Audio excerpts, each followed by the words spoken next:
nigga kill over a bitch, but let a rat keep his wife. Murder. Do you recall that? Yes, probably did. I know. I would Detective Thorpe. His brain was the size of a squirrel brain, so you could just tell him anything, he gonna go for it. Would you tell the jury what your education was? Yes, ma'am. Graduate of high school on time. Graduate of high school on time. Maybe about 2 or 3. Okay. Did you take any steps to compare information you got in one interview with information you may have gotten in another interview? Yes, ma'am. Did you in any way use those comparisons to sort of either dispel information as untrue or corroborate information? Yes, ma'am. Investigation, or did you know of that name before you began the investigation into the murder of Donovan Thomas? No, ma'am, during. Did you speak with Justin Cobb before you turned the case over to the district attorney's office? I do not believe so.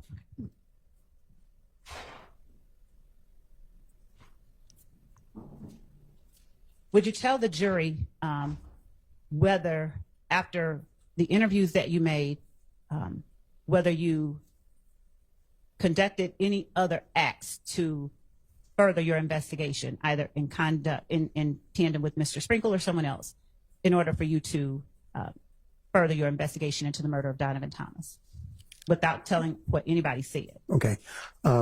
Yes, I did. What types of other actions did you take to further your investigation? Interviews. We conducted several interviews afterwards, okay, in which they took the lead. And who took the lead? Senior 88 Mike Sprinkle. And after those interviews, and when you collected cell phone records, was it you that plotted them, or did you simply aid in collecting the cell phone records? Aid in collecting cell phone records and sent it all over to the ADA's office. Okay.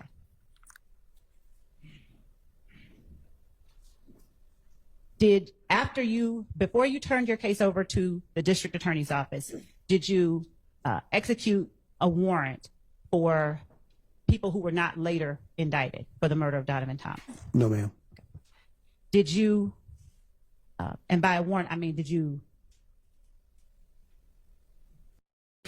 Detective Thorpe, you were asked on cross-examination about an alibi that Mr. Copeland gave at the time of Donovan Thomas's murder. Do you recall that? Yes, sir. Yes, ma'am. I'm sorry.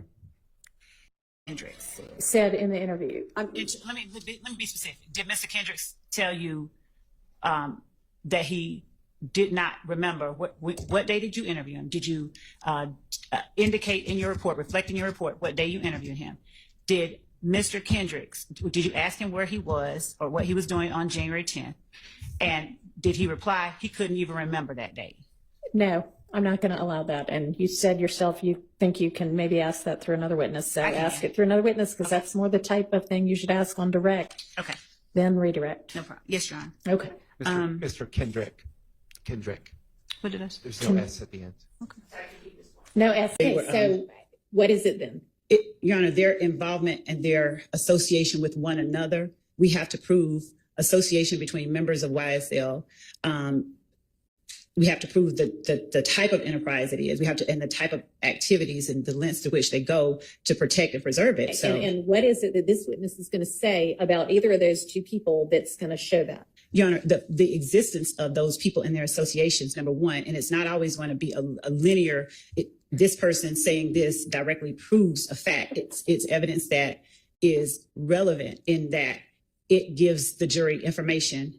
Don't tell me what it's going to do. Tell me what the evidence is. I mean, I don't know your case as well as you do. So I don't know what it is that you think this witness is going to say that's going to show any of that.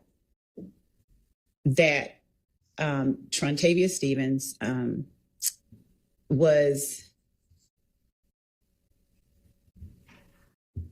what I know happened. So he was believed to have been set up by Big Boo. It was put out that he was set up by Big Boo. There was a break from Big Boo as a result of this particular murder. And that offshoot eventually produced YSL. Now, I don't expect that he's going to say all of that, but it's the connections between Porter and Stevens that I believe are. Okay, and how is this witness going to testify to connections between Porter and Stevens? Based on what his investigation and his involvement in the investigation of the murder. He interviewed. Just going to show that these two people knew each other? No, You're so not telling me anything. So, to the I mean, I'm trying to follow you, but. One of the things I wanted to inquire of one of our investigators about their efforts to secure one of the witnesses and the difficulty that we have had with respect to that witness. I expect that witness will be coming in. It's the one that we've been discussing, but I think it's pertinent information. Not right now. And frankly, it doesn't matter if you have a particular witness. What you have been instructed is to have enough witnesses to fill the day. Yes. Okay, so if one witness is difficult, then you need to have another one lined up. Yes, sir. Let's get the jury, please. The laundromat building. I believe so. There was. Were there cameras on the McDonald's? I believe so. Yes, sir. Were there cameras on the auto parts store? I believe so. Yes, sir. Were there cameras across the street on the convenience store gas station? Yes, sir. Now, when you went, I assume you followed up on that alibi, true? Yes, sir. When you went to those establishments, or did you go to those establishments? Yes. I object on the basis of assuming facts and evidence. There was no. The question was regarding an alibi and base. I think it's an improper question. Overruled. Did you go to those establishments? Yes, sir. Okay. And did you attempt to locate and ask for, use subpoena power, the jurors may not use a search warrant, to get any of those video surveillance cameras if they existed? I went and checked to see the video footage. So if they had video footage that could be of use, then that's when I'll go and obtain a search warrant. They indicate in the search warrant, this is the time frame I'm looking for. But I believe at McDonald's, they already had reached their 15-day mark. So the video footage, I think, was already overwritten, I believe.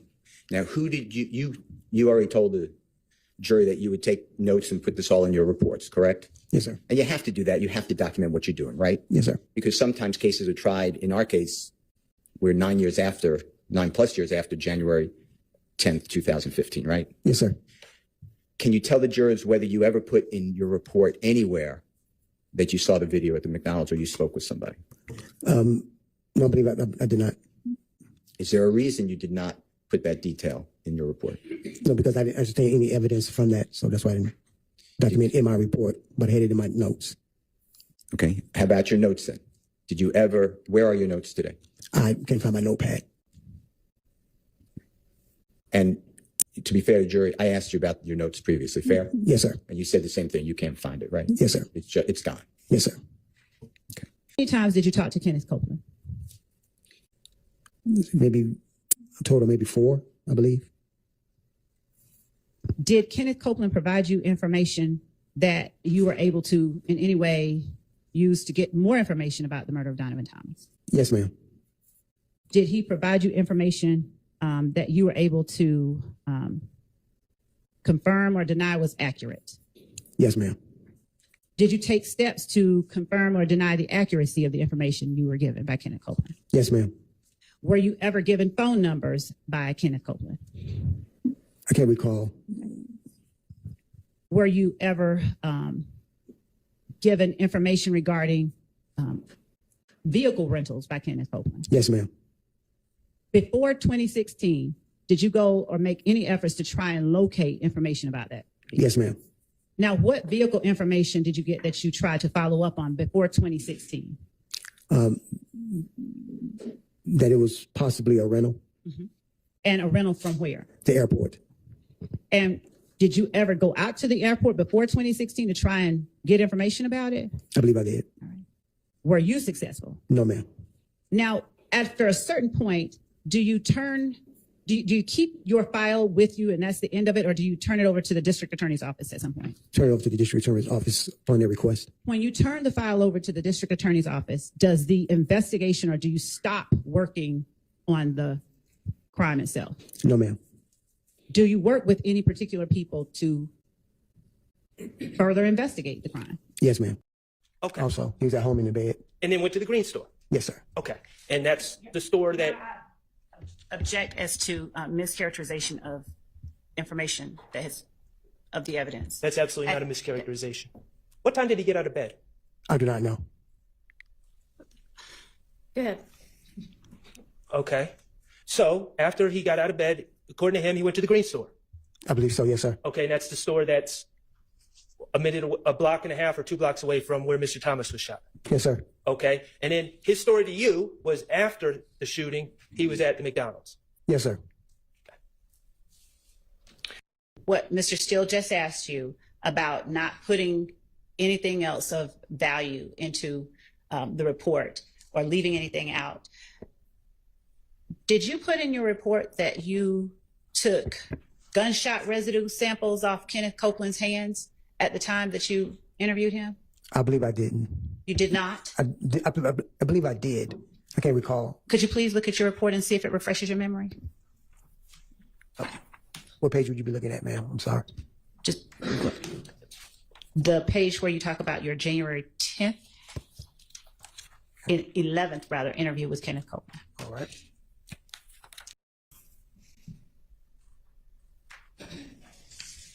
No, ma'am.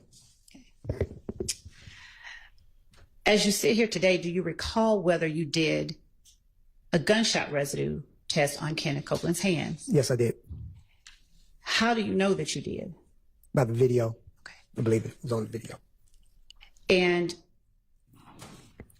was that something substantial that you considered during your investigation that you did Yes, ma'am. gunshot residue? Yes, ma'am. Why didn't you put it in your report then? Just overlook. Okay. Now, did you put in your report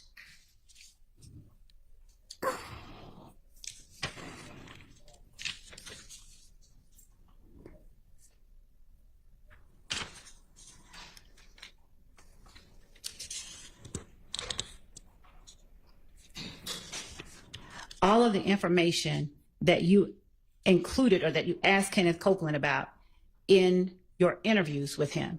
Yes, ma'am. Did you put every piece of information in the report that you talked to?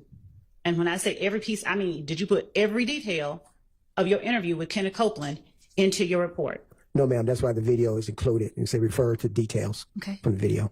Did you put in your report that after you took gunshot residue from Kenneth Copeland's hands, that you resumed your interview with him? No, ma'am. Did you resume your interview with him at about 4:00 a.m.? Yes, ma'am. All right. Now, you were asked on recross by Mr. Sharp, I believe, whether Kenneth Copeland said after he got up, he went to the green store. Do you remember that? Yes, ma'am.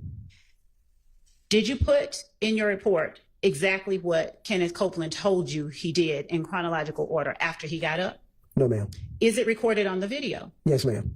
Did Kenneth Copeland tell you that after he got up, he left his girl's house and that his brother gave him his car?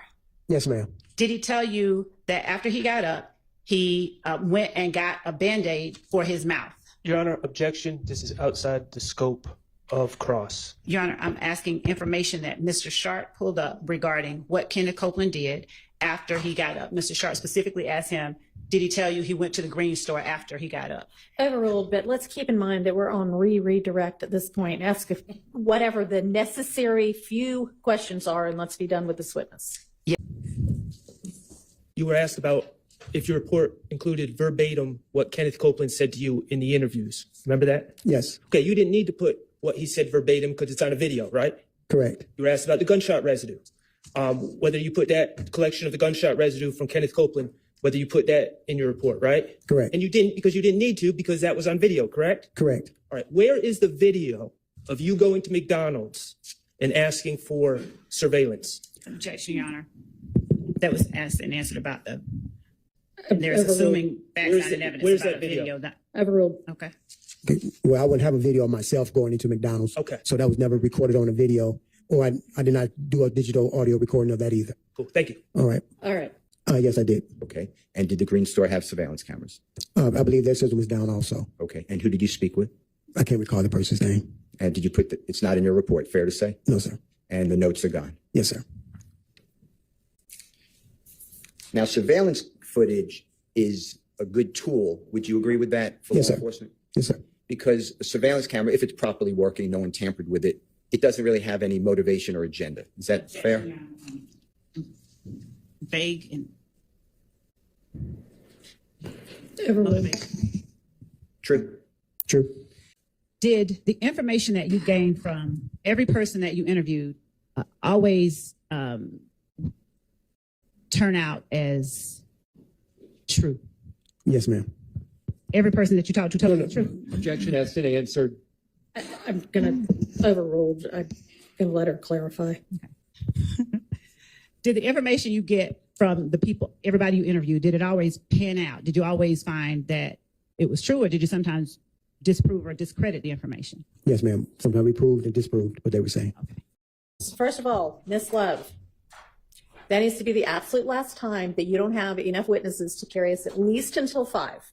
And if it happens again and there is something less than an earthquake, an 8-car pileup, somebody died, 3 people died, and so none of the witnesses were available, Yeah. I may just say you can't have that witness, because at this point in this incredibly long trial, to have to end at 4:25 is not a good use of anybody's time. Do you understand? I do. All right. I have, and have yes, some of y'all also got, and y'all who didn't, forwarded a very lengthy email from Miss Merchant regarding Mr. Arnold, who is her client, and the information that she received very recently that he might be called as a witness this week. And it appears, and I know you know this, Miss Love, because you got the email too, but that she told the state a long time ago that she was not going to be available certain dates. And she also asked, because I have reviewed in camera portions of her correspondence with you at this point, that you give her at least 7 days notice if you were going to call, or when you were going to call Mr. Arnold. So she's on vacation. She has a leave of absence. I don't know what your plan is, but have you worked that out? Your Honor, what I asked, and I'm not sure if it was conveyed, was whether there was anyone else that she was willing to let come in and in her stead. But I can tell you that the reason that we moved up the time frame for her client has to do with our Challenges with other witnesses? yes. And so given that, I understand that Ms. Merchant wants 7 days in advance. Well, that's not as much the issue as the fact that if she can't be here and he's still going to be on the stand, then you need to not start him. Right. I understand that. If she had someone that he was okay with being here, then, you know, and that was All right. So you and she have worked that out then? No, I haven't had a chance to talk to her. I had someone talking to her on my behalf. I'll respond to her and say that, because But if she I didn't, haven't responded, even though it got sent directly to me, because I don't normally do that. But if you would please let her know that, as far as I'm concerned, she's not expected to cut her leave off. No, I that understand. You need to work around that. And we were, yes, I was, yes. All right. That's fine. A couple of other things. So I haven't been able to review in full the briefs that Ms. Abbasi and the state provided on the overt acts, but with regard to one of them, and I don't even know if you have either, because she, I think, sent it this morning, but there was indication in her letter brief that the issue at the jail may have been a self-defense issue. And so I would like to see the video Okay. and find out whether there was any evidence at all of a shank being on Bussy, or whatever his name is. I think that he took one. I think there was one after, but I will show you the video. I think that that's easy enough to do. We can send that to the court. Okay. And then finally,